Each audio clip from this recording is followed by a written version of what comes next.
This is the Witness and Persecution podcast with Nick and Ruth Ripken, Season 2.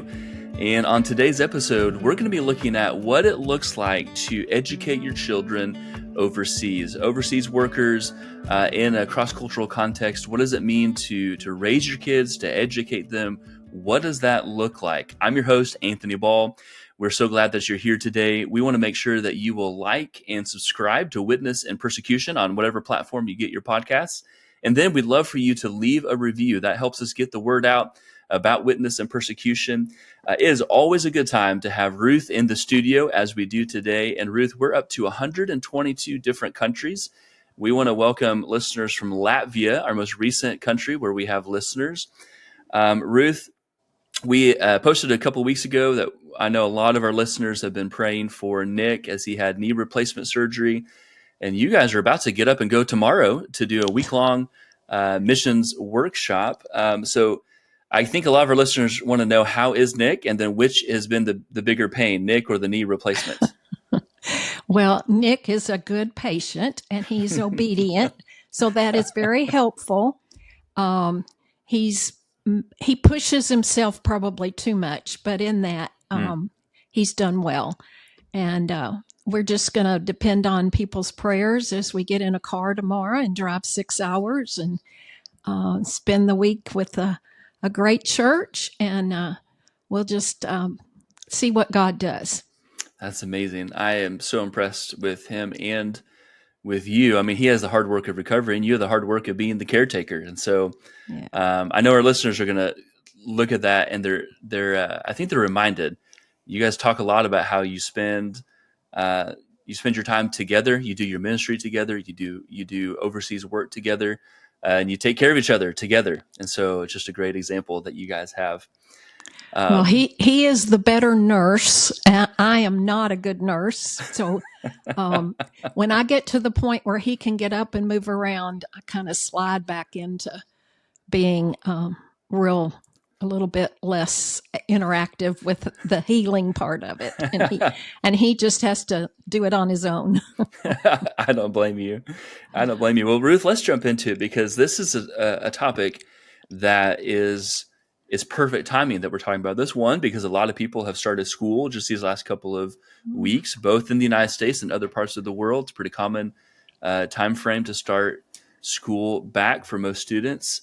So let's jump into it because you have a lot of experience educating children overseas, not just in one environment, but in a variety of contexts. So share with us today, what does that look like to educate children overseas? Well, I think the topic came from just so many people asking me questions about, if I do what God's asked me to do and go to another country, or take another job even in the U.S. or wherever I'm located, how am I going to figure out what's the best way to educate my children? And so I'm hoping this, it scratches some itch that people have as they think about being obedient to God. And it's real easy to use your children as an excuse for not being obedient to what God's asking you to do. I think for me, when I went overseas, I was a little naive, but I also went a long time ago when there were very few options for educating your children. Right. You either homeschooled, you sent them off to boarding school, or they did local schools. And those were about the three options that you had. For me, as an educator, my degree was in elementary education. The thought of getting to educate my own children thrilled me. Because the idea that I had taught other people's children to read, that was great. But getting to teach my own children to read was a real exciting for me. At that time, there were two options for homeschool using a program. And so I looked at both of them and I chose the one that allowed me to use my gifts as a teacher to make lesson plans and do the things that I knew how to do. For moms who don't know how to do that, who have never done that, you need a little bit more structure often. And so, but for the initial part of our boys' schooling, the oldest son was taught in a homeschool setting. We did that in Malawi. We started it there. And then when we moved to South Africa, um, we were in language school, and the mission that we were a part of, they didn't allow you to homeschool and do language school. Huh. And so you had to think about, what do I do with my educating our boys? Well, there was a local school, a South African school. Um, and it was a good experience for our boys to go to that school, because we learned a lot about life in South Africa and the culture. And the school taught us how engaged parents were. I wrote home to all my school teacher friends and I said, you will not believe the support these teachers have from parents. And it's not that they're angry or upset. They just want to be there and participate and support the teachers. Wow. I think our boys learned a lot about the cultural language. We kept hearing about bring your slops and your cokies. We had no idea what slops and cokies were, but they are markers or cokies, and slops or flip-flops. So we had to learn a new whole language. Even though they were speaking English at this school, they had different words and they meant different things. So that was really, it was good. Our boys kind of balked when they realized that for swimming lessons they had to wear Speedos. So that that was a tough time. But it was a good experience. They were in that school about a year, maybe a half of a school year, but a year. And so that was the second kind of type of school that our kids got into. And then when we moved back out into the village where we were building our house and working with our people, we went back to the homeschooling thing. It was really neat. Everywhere we went, I tried to find a spot in our home or a place where we could have a schoolroom where it was kind of separate from where we did life every day. For part of it, we did it in the garage, and we made it like a little schoolroom.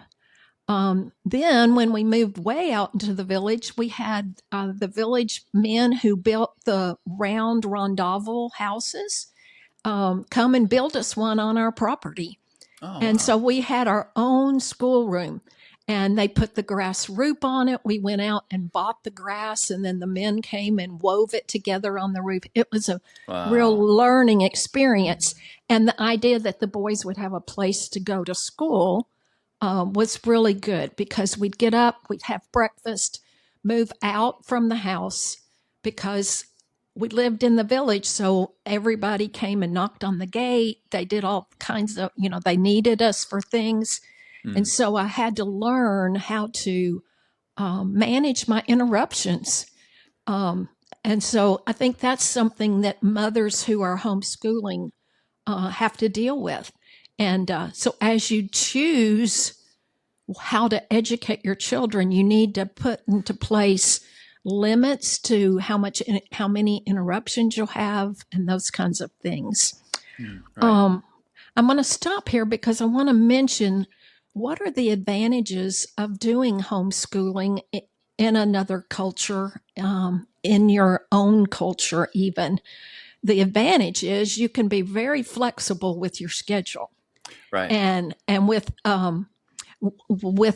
what we were doing among the Xhosa people, we would need to be in the village for a week, another village.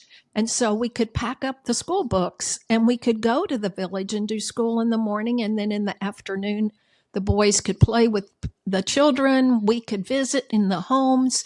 We could do training in the church, and that kind of thing. So there are huge advantages to having a more flexible schedule when you're in another ministry setting. I think the next type of school that our boys went to um, was while we were on furloughs or stateside assignments. We would They would go to the public schools wherever we were living, and that was also a good learning tool for us because most schools have no clue how to deal with children who have not been educated in an American setting. Right. Um, and I think, as I think about it, our middle son came home soon after they were starting the school, and he was just torn up. He had Mm. had a really bad day. And one of the great blessings is he had a teacher who was a member of the church who was providing us our mission house. So she was a little sensitive Mm. that our child was a little different. Um, but he was so upset because he had failed a math test. Well, they were studying money and quarters and nickels and dimes and pennies. He had no clue what any of those were. And so he Mm. didn't know what to answer on those things. So he fussed at us that we had not taught him all that he needed to know to be in America. So we did go back and learn money. But those are just some things. Our older son was doing fifth grade at that time, and he had grown up in Africa where African black people um, were very sensitive when white people fussed at them. Mm. Um, and so he assumed when the teacher was fussing at him, he needed to react the same way that our black friends did, and that was that they just kind of went silent and they just kind Mm. of stared. This teacher came all the way to our house and he said, "You've got to help me know how to relate to your child." And Mm. we said, "Well, what happened?" And he explained it. Um, and we had to say, "Well, this is why this happened." So the Mm. cultural differences of growing up in another culture and coming back to a your birth culture, I guess is what we could say, Sure. really does make a difference.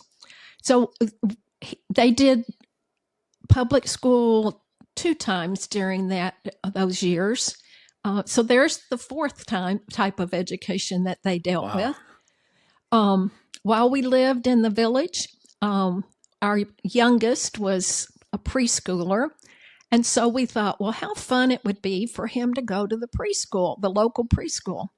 Well, 100 children. They had to take their own firewood for the potbelly stove in the classroom. Um, Wow. he would walk to school and take his lunch. But we also found out that all the other children were closest children, and so they were all black children. And here's this one little white, blonde-haired boy in the middle. The teacher adored him, but the kids couldn't figure out why he was white. And so they wanted to see if he was white all over. And one day the teacher looked out and they were pulling his pants down to see if he was Oh white, if his little no. bottom was white. So there's another cultural thing that you got to deal with. But one day I was in the schoolroom, so I didn't see this happen. But my husband, Nick, was sitting in the office and studying, and all of a sudden he heard all these little boys running through the house. Well, our youngest had decided that all the children that were his friends should come and see his room and see his toys. So they had left school Oh no. and walked to our house, all these little boys, Mm. and they did get in trouble for that. But that was another school situation that we dealt with. It opened so many doors in the Right. village that we were willing for our child to be with their children was so important. Mm. So then we moved to Kenya, and there our children went to a missionary kids school, a TCK school. Mm. And that was a really good experience for them. They met lots of people. There were sports activities they could be involved in. So it had a lot more opportunities than we could offer them in homeschool. So it was the Mm. right place for them for that time. and Right. our boys graduated from that school. They were not there the whole time, but they did graduate from there. Um, so that was another type of school, and the community of the people, the teachers, the parents was rich, and it gave us many connections. We met a lot of people there who were doing similar ministries. There were also many Mm. who were not followers, and it was a great opportunity to be a good witness and sharing with them, and for our boys to be able to be connected that way. Right. Um, Another type of school that we ended up going to with our boys was another TCK school, Third Culture Kids School. And this was when we lived in Germany, and our youngest went to that school for 2 years. It did not have the community feel that the school in Kenya had, but it was Mm. still a good place for him at that time. But then he returned, and here's the next type of school that our boys went to. Then he returned to Kenya and boarded to go finish his last 2 years at the school where they had gone where our boys had gone in Kenya. And so Wow. there's a lot of types of schools. And I think as I was thinking of how to answer the question that people are asking about, how do we, how do we educate our children? How do we choose what's best for them? How do Mm. we help them? My question, I want to turn it the other way and say, how can your children help you do the giftings that God has put into you? And our kids Right. open more doors than we can ever open ourselves. And how do we let them know that they are a vital part of who we are? And that as they go to school, as they meet children, as they learn cultural things, as they learn language Mm. so much better than we ever will, Right. and they can relate and talk to so many people. And usually they're not as embarrassed about mistakes that they make. They just go on with it. Right. And so I think that's something that I challenge moms, especially, is to do what you feel is best educationally, but realize that that's just the vehicle for you to do what God has asked you to do. And Mm. your obedience will be a huge example to your children, and they will be a huge part of your ministry. It's not always easy. And I think so often now that I'm on the backside of all the experiences for 36 years overseas, Mm. I often talk about the real positive things. And then people think everything should be rosy and beautiful and it should all work out and our kids will survive and do everything that they're supposed to do. It's not easy at times. And I think that's something you need to hear as you're thinking about what type of schooling is best for my child. Mm. You may have children who have learning issues. You may have children who hate school and don't like sitting there with you. My oldest and I had huge conflicts in Mm. homeschooling Wow. because he is so brilliant that he was past what I was trying to get him to do. He didn't want to do what I was wanting him to do. Well, he We works for NASA now, right? He does work for NASA now. Yeah. And so, I did not help him go to NASA. Science and math are not my subjects. So God knew we needed to go to a TCK school that had teachers who really invested in him. Mm. So that's a good point. But writing a story, doing compositions, that was not his thing. And there was just big conflict. The homeschooling program we were using at that time, they had to send reports into a teacher in the States to give them a grade.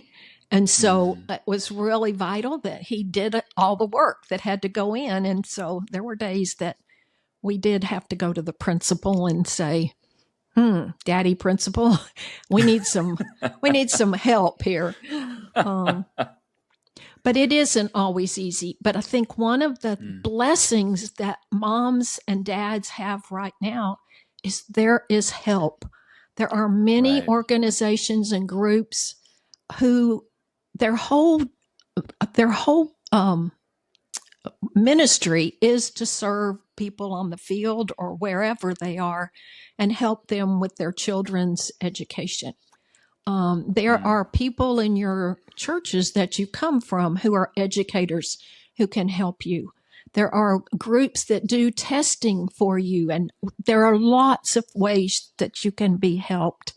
And I hope that you will resource yourself to find those helps that can just help you be a better educator of your children. There are many parents who do dual education for their children. Their Mm. children go to a local school in the morning, and in the afternoon they do the pieces of their needs, their curriculum that are lacking in that local school, and they'll do Right. that in the afternoon to make up for anything that's not being covered. Um, there's just a lot of ways that you can do that we didn't have that opportunity when we first went out. But Right. I do know that if you don't resource yourself, you're going to miss some great blessings. Um, so, how do you get help? I think number one is have your prayer network out there. Right. If people are not praying for you and your child, in their education, you will struggle. You need those grandmas and those people who will say, "Hey, Bobby, you are doing a good job," because mom is your teacher, and some days mom doesn't feel like you're doing a good job, and so you need some help. And so get your prayer network involved in the education of your child. Resource yourself, like I said, ask for help, and I Mm. think that's something that you will be delighted when you find out that there's other people who are floundering today, but tomorrow that Mm. child that you thought, oh, he doesn't get it, he will get it. And the joy of watching your child really grasp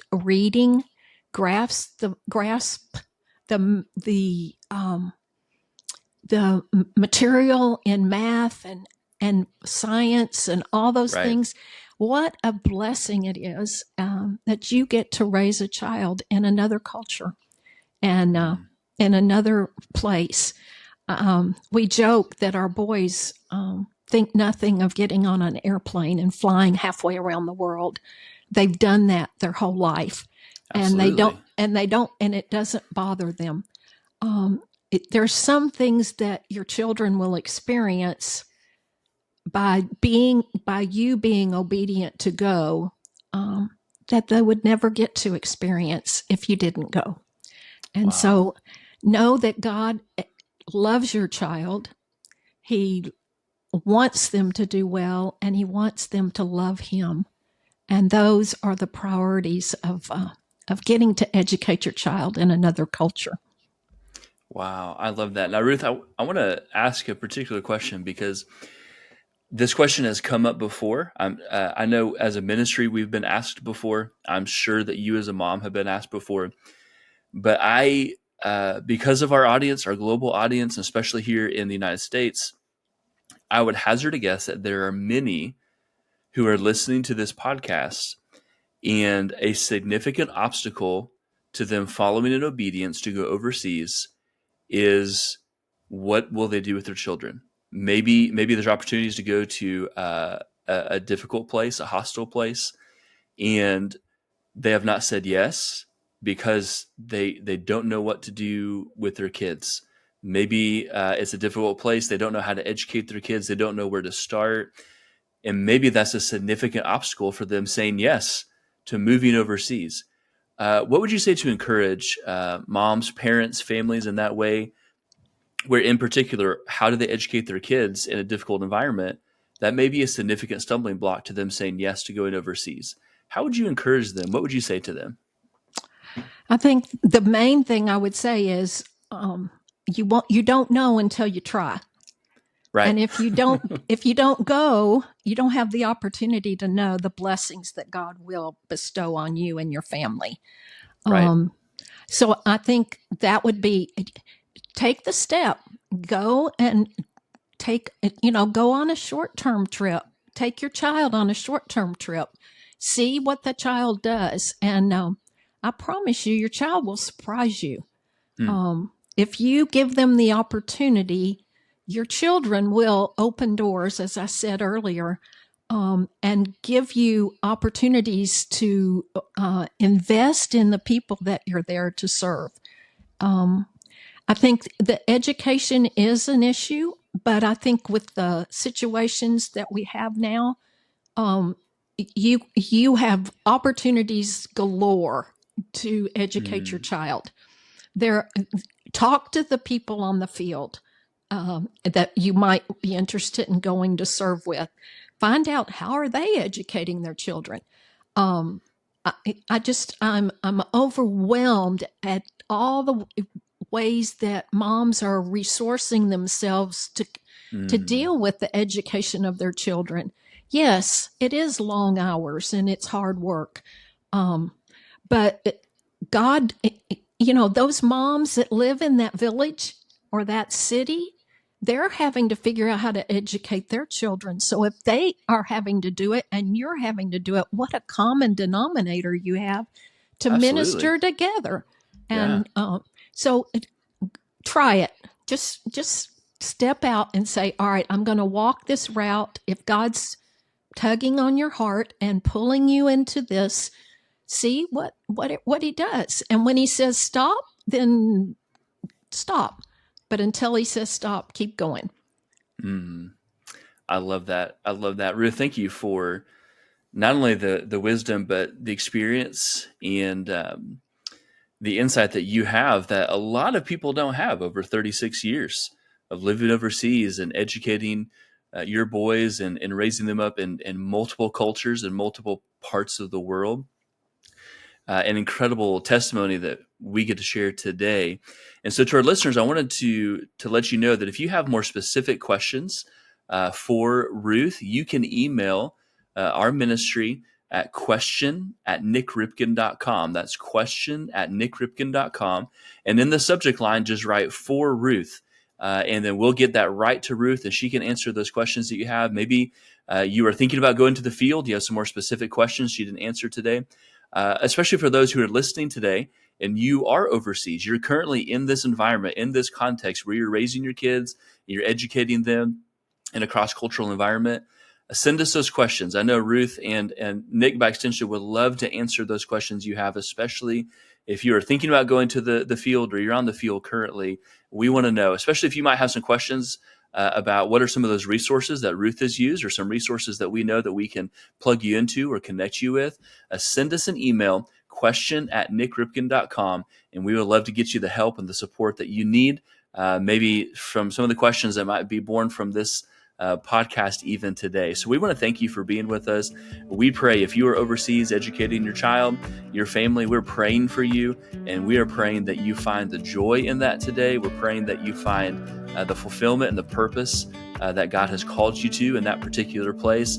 And if you have questions or even need prayer, please reach out and let us know. Well, thank you for being with us today, and we will be with you next time.